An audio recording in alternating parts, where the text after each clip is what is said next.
welcome back. This is still Election Desk on Ghanaweb TV with me, George AC, and as indicated earlier, today we are discussing election security, and joining me for today is our very own Dr. Adam Bonaa. Doc, welcome. Thank you, and good morning to the viewers. Let's just kick off our conversation first with issues of vigilantism. Let's set the pace with that. We live in a country where political parties have resorted to all sorts of dubious means to subvert the people's will, more or less, by hiring tax here and there. The leaders of this nation, in their own wisdom, saw it necessary to enact laws to curb this. So to start off with vigilantism, where are we as a country in dealing with vigilantism, election-related vigilantism, and how does all of that come into play in this going into this election? Well, what I can say, once again, welcome, and what I can say is that prior to 2019, and prior to the promulgation of the Vigilantism and Other Offences Act 2019, we didn't have that act. We had, those type of offences, were not criminalized. For instance, joining one of the notable vigilante groups like Invisible Forces and the rest, it wasn't criminalized. And so we all know, some of the activities these guys have been part of. Terrorizing everybody, beating people, maiming people. And so we know the matter of all election-related violence happened in 2019. The by-election of Ayawaso West Wagon, and you know the location is not too far away from here. It's just across. And eventually the president at the SONA, the first time vigilantism took center stage, the president said that he was giving 2 weeks or so to the major political parties to disband their vigilante groups, internal vigilante groups, or else he will promulgate a law to banning them. But subsequently, yes, a law was drafted, or a bill was drafted, put before Parliament. Some of us played, some roles with what was, how it should look like. And eventually, it was criminalized. About 27 groups were, listed. But significantly, the act, the Vigilantism and Other Offences, Act, indicated that they would want the National Security Minister would have to periodically update the list. So as we speak, since the passage or the promulgation of that, the Vigilantism and Other Offences Act, and the 27 list of organizations, or you call them vigilante groups that were outlawed, the list has not been expanded by law. There's a process the minister must go through in outlawing. He hasn't done that. We all know the Ayawaso West Wagon Commission, the short commission, as we call it, did a fantastic job. One of the personalities that sat there as a commissioner was, the respectable Madam Ladyship Mensa Bonsu. And you know the work they did. Fine personalities. But when they finished, the white paper eventually was whitewashed by His Excellency the President, by disagreeing and telling them that the TOR, the terms of reference he gave them, they deviated. If you set exams for me and I deviate, what do? You are likely to ask me to do a reset, isn't it? I think if you go to the university, even secondary school, if you did not pass some subjects, there's a possibility, but nothing happened. Even those who were injured, who we are told were supposed to have been compensated, have not been compensated up to today. For some reasons, we are told they haven't been able to compensate them, and most of them are lying in their various rooms. So I have said it that Anybody who works within the security space will tell you that we have a situation where the number has moved from 27 who were captured in that list, the law, who were captured in the original, the original law, or the law, the Vigilantism and Other Offences Act 2019, the number has multiplied, has gone up to about 72. And most of them have ended up, those who initially were captured, like the Invisible Forces, the Burger Bulldogs, you can mention them, who were captured, eventually metamorphosed into some of them becoming private security organizations, and they are still doing probably worse than we are seeing. So as far as I'm concerned, the issue of vigilantism has rather probably gotten worse in different folds, and we have not been able to counter it the way the law wanted us to counter it. That means we are not good off as from where we started, and even what even prompted us to institute these laws in the first place. Tell us where that puts us going into this election, specifically on the issue of vigilantism. What are some of the risks that we tend to face as a country in terms of vigilantism, having failed in this aspect? Where does that put us? Why it puts us is a very, head-on collusion with ourselves. Because if you know what happened recently when the MPP NDC youth went on a march, some persons from nowhere, out of a dispute, shot some people and injured them.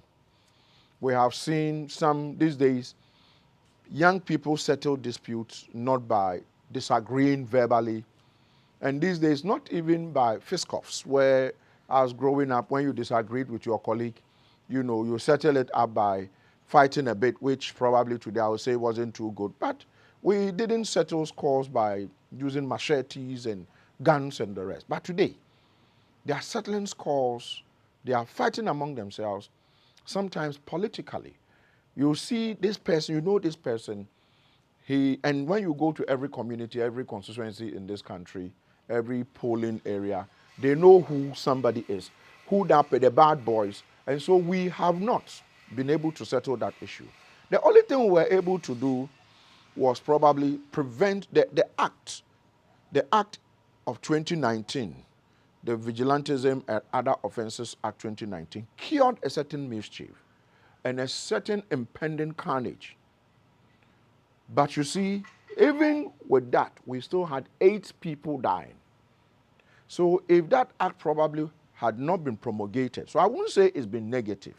If it had not been promulgated, maybe the 8 people who unfortunately lost their lives under our democracy would have had many more people dying.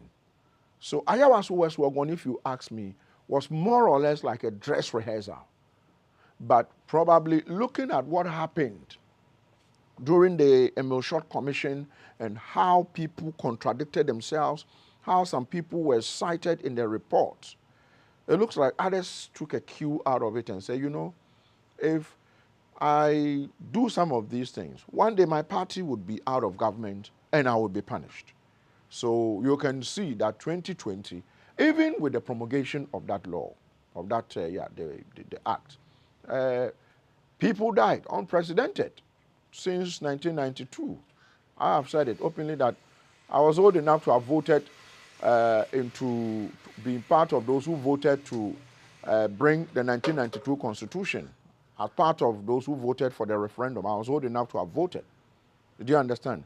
And I would say that having, at my age, probably I would say I have not seen in my working life, security and all that, these people dying.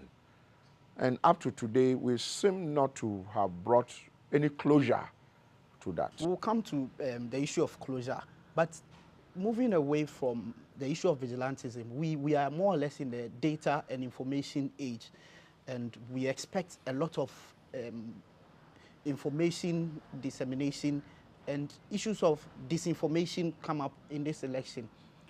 What are the risks we face in terms of information dissemination going into this election?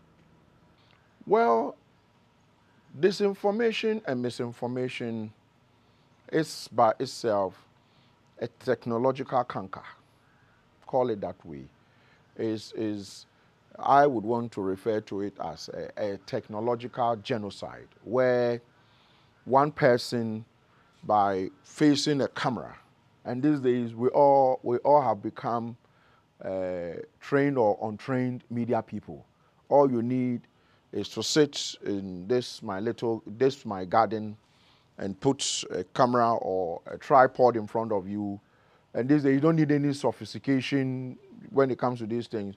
You have a SIM card in it and it's transmitting, depending on your followers. Sometimes some of these guys who would do these things have more followers than some media houses. And it's broadcasting to them. So you can imagine if such a person is lying.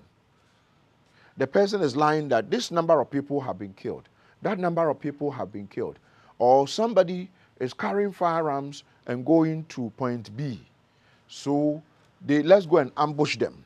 And you don't know. What will happen is that innocent lives are going to be lost. People are going to be afraid. Fear and panic will creep in. And once fear and panic creeps in, you might have people not wanting to go out there and go and vote, because then what is in the atmosphere, what is out there is that, oh, these politicians, when you even vote for them, they go and they sort their families and their friends and they leave you. So why should I go and kill myself for them? Forgetting that, well, this our democracy is still better than probably any dictatorship of a sort. I mean, depends on the way where you stand. I believe that no matter what, we should guard our democracy jealously, because it is better be done. Whatever military, whatever dictatorship one would have lived under, even though some would say, well, are we not living under a certain regime? I say, no, we voted to elect our leaders, to elect the president and elect our MPs and the rest. And so this is still better. I mean, having known or having seen what the devastation caused to us in this country. So then, I would love for us to discuss the solutions at the latter part of this discussion. But to speak a little bit on dealing with the issue of disinformation, there are people who have said, look, regardless of our subscription to freedom of speech and all that, there is a need for regulation.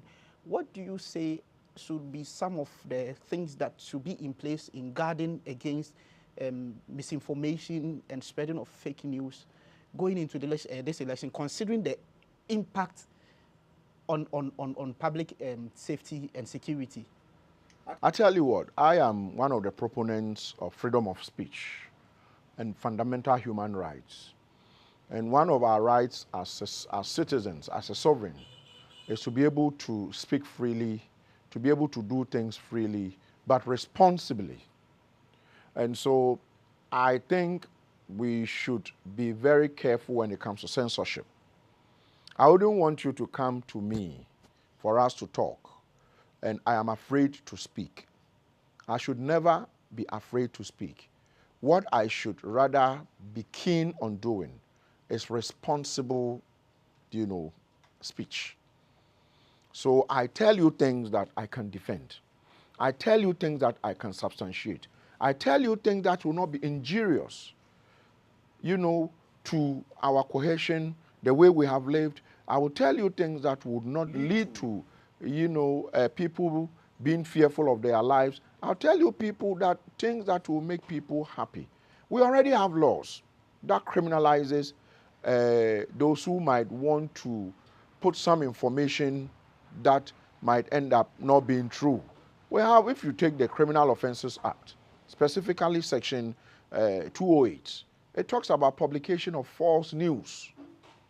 If you were to publish anything that is not true, and the police deems same to be false, they would investigate it, and you will be arrested, questioned, come and substantiate. So as we sit here, if I was to say that Kwesi Mensah or Salifu is preparing to do A, B, C, D, S, Y, Z, and he's going to do that to be able to probably take over this country, the police will be looking for me and be looking for that said Salifu. Because then I am alleging that a certain Kwesi Mensah wants to do the unthinkable. If I'm not able to produce Kwesi Mensah, or if I did produce Kwesi Mensah and Kwesi Mensah said, no. What you saying, I have no knowledge of it. I will still be guilty if I'm not able to defend myself. I will still be guilty of misinformation and false publication of news that is deemed to be injurious to the public. Even though it's a misdemeanor, it's punishable by law. And so mine is that we still have some laws that criminalizes false publication of news and all that into the public. And so as far as I'm concerned, I think we shouldn't go. We used to have the criminal libel. And you know the Kweku Bakons and co were incarcerated and all that for speaking their minds. To a very large extent, if it is between me and you alone, if I said you have done something, if I say you are a thief, excuse me to say in quotes, if I say you are a thief, at best, you can sue me in tort. You can go and sue me for defamation. Do you understand me? But you cannot go and report me to the police. If I say the president is a thief, the president cannot go and report me to the police. And national security cannot report me to the police, or they cannot arrest me. If I said the president was corrupt, if the president and his lawyers think they are not, there are remedies in law. You sue me in defamation. But in the past, you will be arrested and thrown into the kwabum, into cells, and then they prosecute you. All those laws have been repealed. But I think that little one there, 208, is okay. Let's leave it under the Offences Act 29, the Criminal Offences Act 29, specifically Section 208. I think it is enough to ensure that we are responsible people when it comes to speech. We'll soon take a commercial break, but before we do that, let's the role of stakeholders in all of this, on the issue of this disinformation and information, the role of stakeholders like the security agencies, the Electoral Commission, and even government itself. We recently, the National Democratic Congress sought audience with the Electoral Commission and actually sought to have the presence of the media in the discussion. The EC vehemently resisted. How does what is the onus that lies on the various stakeholders in making sure that information, not just information, but the right information is spread to the right people at the right time to help settle and manage issues of security in this going into this election? Well, what I can say, but that means in words would be, you see, I'm not holding brief for the EC. I mean, those of you who have followed me knows my disagreement with the EC, and I still disagree with them on various fronts, and anytime I agree with them, I put it across as well. I think that it cuts both ways. In one way, the EC, I would say, should have allowed you into the meeting. But if you take Apex Media, Ghanaweb, you are big. We have smaller media houses. Some of them are even big, but they are so irresponsible. He comes into the meeting. When you say is, he says was. You know, when I say something and I use the article is, and you decide to go and change it to was, you have turned the whole thing to be something else. When you know that this is, if you are quoting me, quote me well. So I would say that it's incumbent on the media to also be responsible. But the stakeholders, I say that allow the media into the space as much as possible, because all of us cannot be everywhere at the same time. We are almost 40 million Ghanaians. But media houses such as yours, Ghanaweb TV, you will be able to, if you are allowed to sit in IPAC meeting, they call it, you'll be able to broadcast things to millions of your followers, isn't it? Correct. So then mine is that why not allow them if we are building a democracy? We are less than 40 years old. Others are over 500 years. Others are 400, 300. We are. But that is not an excuse. We cannot reinvent the wheel. So mine is that the stakeholders. These days, it's good. Some of us had to continuously speak to get the national security set up in the past. Oh, this way, this thing, that way, the national security. And I say, what is now national security? The thing you think is national security. Once you are typing the thing that confidential, you type here before you send it to whoever you are sending it to. Someone takes a photo, millions of Ghanaians have seen it. So why are you classifying that thing as confidential when you know it will be intercepted? If it will be intercepted, then it is no longer confidential. So if we have to know, you see, it is better to let the citizens know and be informed. That way, even if they are disagreeing with you, they disagree with you based on policy, based on a certain informed or misinformed opinions. Then you would use that to be able to let them know that, you know what, please, this information, this is how it's going. Now, I think the national security, I must confess, have improved.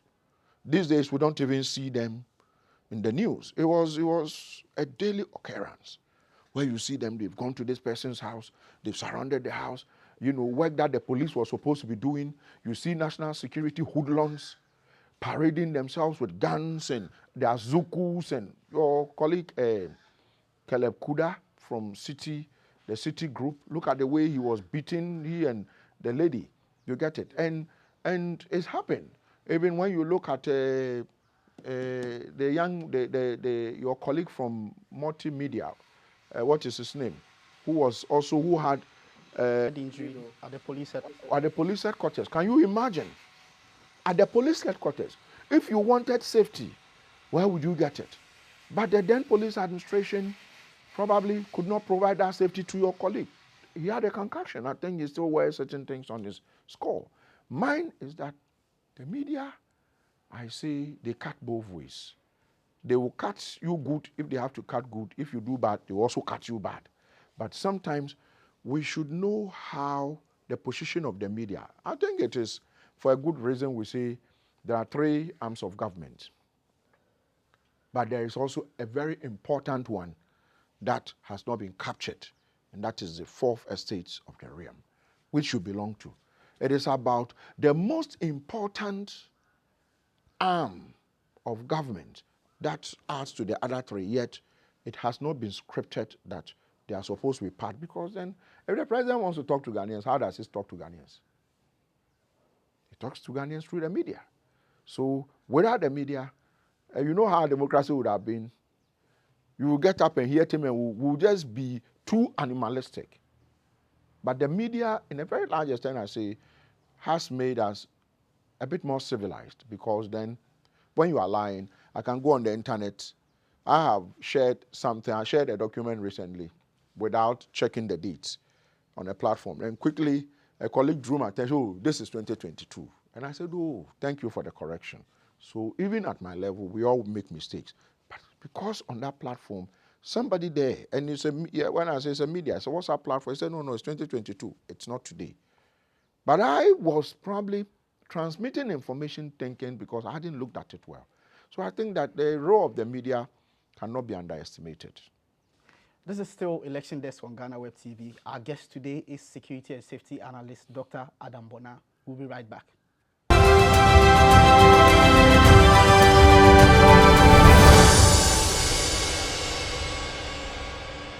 Welcome back from the break. This is still Election Desk on Ghanaweb TV with me, George AC, and I'm still seated here with Dr. Adam Bonaa, Security and Safety Analyst. We are discussing election security-related issues, and we will now delve into the almighty issue of security deployment before, during, and after the elections. This is a very sensitive and important issue when it comes to security issues on elections. How prepared are we? What should be done? How should we even go about it to ensure that at the end of the day, everybody walks home satisfied and happy? I think I'll take what the respectable Inspector General of Police, Dr. Ekufu Dampare, has told us. He said that this election, in terms of security, would be one of the most peaceful elections we have ever had. Uh, I think that I will take his word and believe that what he's promised Ghanaians, he will do it. He's going to ensure. In the sense that I think since he became the Inspector General of Police, by elections that we all know were a do and die process. Once it was a by-election, Itiwa, Ayawas West were gone, and every by-election in this country was an election where a lot of rounds of firearms, people got injured, people got butchered. But I think since he took over, we have had Kumewu elections. There were no violence. We have had Asin, which we all know the narrative behind Asin. It's like Accra House of Folk and Asante Kotoko. If you want to see how the football is going to be played on the day, just monitor the media airwaves. You see the House supporters jumping, and the Kotoko, then they are battling one another. So they do the battle before the 11-11 goes onto the field to play. It doesn't matter whether it's in Kumasi or it's in Accra. So Jachikwesin's issue, Honorable Jachikwesin's issue, was almost like a blot on our conscience, like something that shouldn't have been happening and is happening.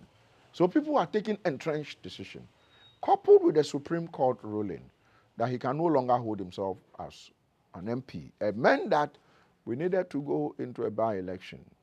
But they went there and the police were able to give us the needed security so that there was no blood was spilled, which to me is good. Together with the internal elections for the various political parties. You remember the youth elections, the NDC youth elections in Cape Coast or so. Some people took the laws. The police chased them into Techiman and other places and arrested some of them. So I want to believe that with that assurance, and together with especially the citizens, because it's all about human security. And I've repeated this in several events, several publications, several write-ups, that no military has ever defeated the people. No security has ever defeated the will of the people. If the people are determined, you cannot defeat them.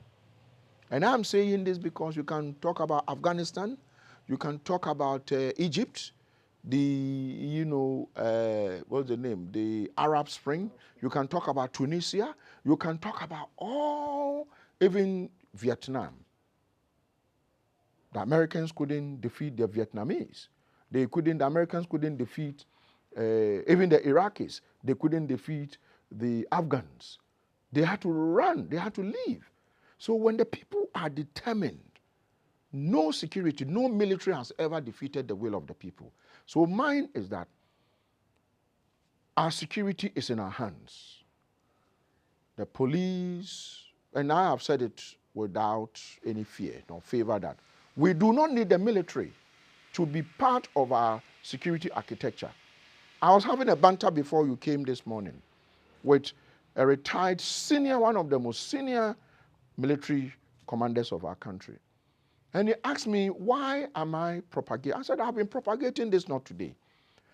We are aware that the military is not deployed without firearms. If you are deploying them, you deploy them with firearms. Are we going to the polling centers with guns? Are we going to fight there? Why are you sending the military with firearms, with, rifles loaded to go to,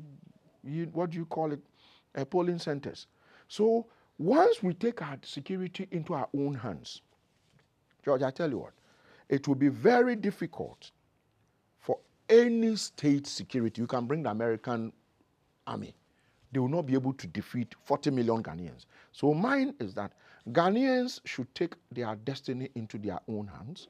Ghanaians should remember that our security is so important. Let's not just leave our security into the hands of the police, immigration, fire, prisons, and the rest. The military, I said, they shouldn't be part of it. Because, and Mine is, this is for emphasis, and the emphasis is mine, that the military should not be deployed, because then military are not trained for riot control. They are not trained. They don't have riot shields. You only send them to a situation where they are needed for combat purposes. So when they go and people start throwing stones, we saw it in Nigeria, they kneel and take an aim, and pow, pow, people go down, isn't it? We don't want that. So for you, it's a zero deployment of military for the election. Yes, the reason is that, and what happened in Techiman? In one breath, we are told it's the military. In one breath, we are told it's the police. But when we know that, and we all know that when the military is brought in, per the conventions, the police must stand down. Are you with me? The police must stand down. When the military is brought in, they take charge. So if they take charge, do they take charge? People throwing stones and someone shooting lethal bullets. But the police and the rest are trained. I'm sure you've seen prison officers. One prison officer with about 5 inmates. And the prison officer is sitting under a tree. And the inmates are within. Have you not seen it? Have you not asked yourself questions, how do they do it? Or you've never asked yourself that question. Have you ever asked yourself that question? People have asked me, these people, they brought them from his home. Why are they? The guy is sitting under the tree, and the guys are within and they are not running away. Because the prison officer has been intelligently trained, so much so that if you put 7 inmates under his care to come into this neighborhood, this estate or this neighborhood, to come and clean here, he would actually come and sit in this house or sit here. And the guys will finish, and when they finish, they will come and knock and tell him, Master, you yankwe. They won't run away. Do you get what I'm trying to say? So if it is not your job, it is not your job. The military is trained for external aggression, our territorial protection. You will bring them in when you have declared a state of emergency. Then they take charge. You see, we're talking about state of emergency for Galamsey. Because they take charge. And it is the commander-in-chief, the president, who does that. Declares state of emergency.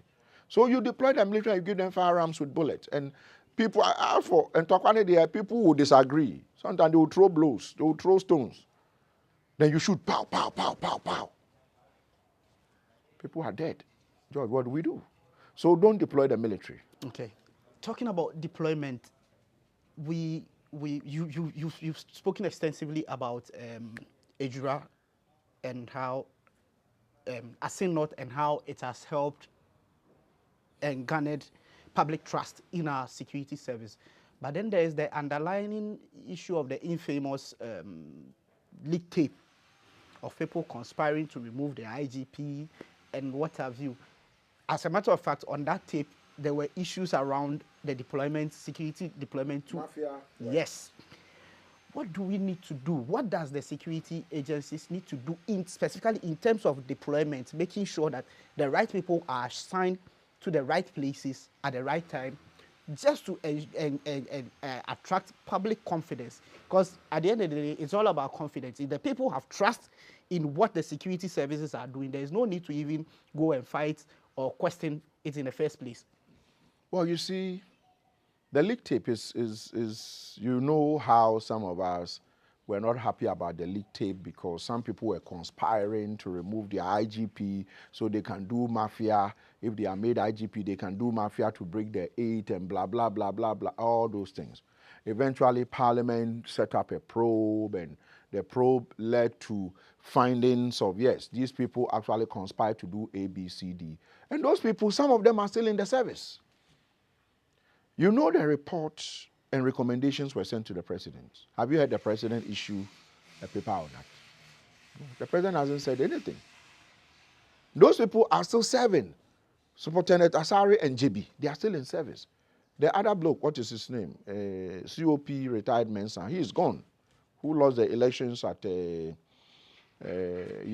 stood for PC. So it tells you how security officers have been, some of them, heavily compromised. The guy is wearing uniform by day, and in the night he's a politician. He's in uniform by day. In the night, he's a politician. And he's the one scheming to undermine the electoral processes of this country. And so when the report was put together and sent to Jubilee House, the president, if he was minded, should have acted to ensure that these people are punished. But you see, crime has no expiry date too. Crime is one of the things that when you look at our statutes of limitation act, there's nothing like when you commit a crime, after 50 years, you are going to go scot-free. And it's basically, this is a borrowed international law. Do you understand me? Pinochet and other people have been punished. Donald Trump and others. So crime has no expiry date. So if you thought that, oh, today my government is in the party, disgracefully, you are a police officer. You are, part of people scheming to undermine the electoral processes. You are not supposed to be a politician. Then you say, I have always been a card-bearing member.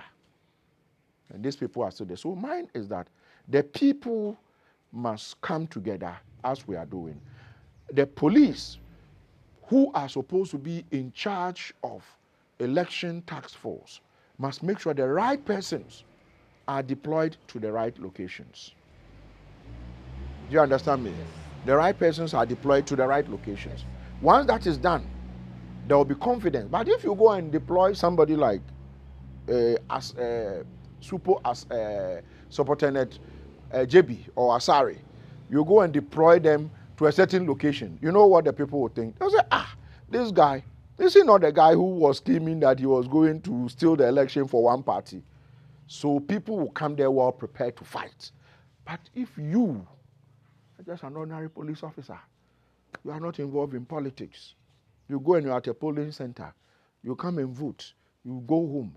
And I am also saying that these elections, for our own security and safety sake, when you are going, go with a kunya or a kunya, what do you call it? Plastic chair. Or get a stool. Or go and sit. When you finish voting, don't go home. Sit at a corner so that your vote will be counted. When it is counted and declared, go home and go and relax. You have done your work. Your civil duty is performed. You don't go home and before you hear, I didn't know my VM, then you say, we don't my VM. So when we are going, go with your plastic chair. Go with your kitchen stool.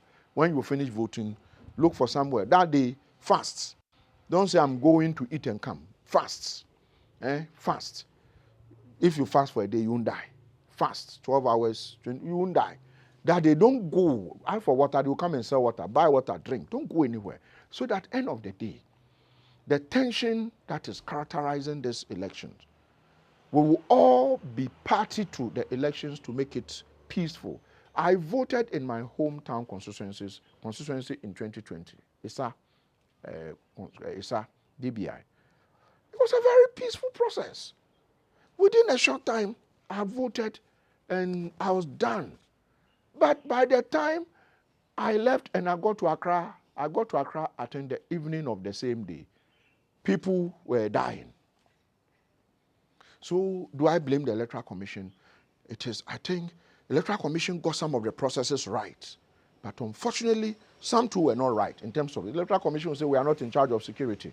Elections is for you. So you should try to be a party to the security. Doc, thank you very much. The discussion has been very educative and insightful. We've been discussing issues of electoral security going into the 2024 general elections. Our guest has been Dr. Adam Bonaa, and he has been very helpful, educating us and all that. Unfortunately, we'll end this episode here. This will be part 1. We'll continue with Doctor, and we'll bring you part 2 of this very discussion. Thank you for joining me for this episode. My name is George AC. See you again next time.